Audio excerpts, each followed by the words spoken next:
கர்த்தரை துதியுங்கள். நண்பர்களே, 21வது நாளின் கடவுளின் வார்த்தைகளை கேளுங்கள். ஏசாயா 40 அதிகாரம் வசனம் 29.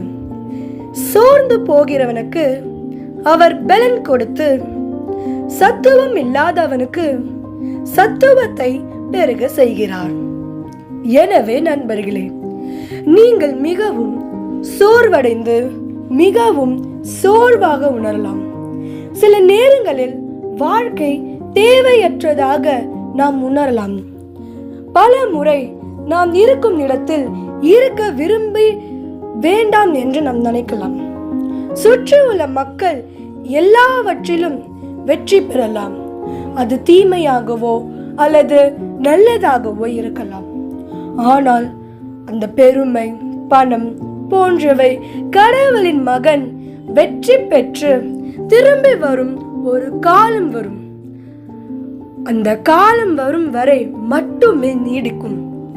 ஆனால் அதுவரை நாம் போராடவோ வீணடிக்கவோ அல்லது தேவையற்றதாகவோ இருக்க விதிக்கப்படவில்லை.